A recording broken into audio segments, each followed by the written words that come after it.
নমস্কার বন্ধুরা, আবারও একটা নতুন রেসিপি নিয়ে চলে এসেছি। তা হলো বাসন্তী পোলাও।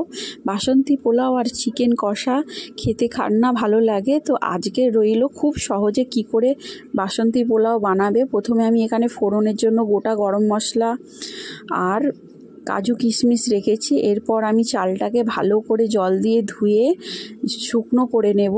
দিয়ে ওর মধ্যে একে একে ঘি আর হলুদ গুঁড়ো ভালো করে চালটার মধ্যে মাখিয়ে নেব।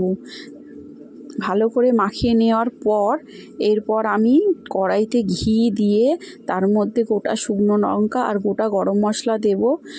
কিছুটা ফোড়নটা হওয়ার পরেই কাজু কিশমিশটা দিয়ে দেবো। কাজু কিশমিশটা কিছুক্ষণ ভাজা ভাজা করার পর এরপর যে চালটায় আমি হলুদ আর ঘি মাখিয়ে রেখেছিলাম সেটা ওর মধ্যে দিয়ে ভালো করে এবার চালটাকে ভাজা ভাজা করতে থাকবো। গ্যাসের ফ্লেমটা খুব একটা হাই রাখবো না, মিডিয়াম ফ্লেমেই করব। তো দেখো চালটা এখানে ভালো করে ভাজা করব। বেশ ভাজা করবার সময় বেশ সুন্দর একটা গন্ধ বেরোবে। তো চালটা যখন ভাজা ভাজা হয়ে যাবে এরপর যে গরম জলটা আমি ফুটিয়ে রেখেছিলাম সেটা দিয়ে দেব।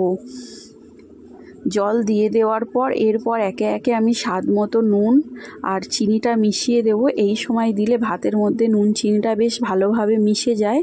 তো নুন চিনিটা দেয়া হয়ে গেছে। এরপর কিছুক্ষণ ফুটে উঠলেই এবার আমি একটা ঢাকনা চাপা দিয়ে গ্যাসের ফ্লেমটা একদম আস্তে করে দেবো।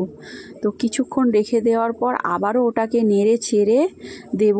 ঢাকনা খুলে নেড়ে চেড়ে দিয়ে আবারও আমি ঢাকনা চাপা দিয়ে দেবো। যেটুকু পরিমাণ চালটা সিদ্ধ হতে বাকি আছে তাও হয়ে যাবে। তো আমি ঢাকনা দিয়েছিলাম।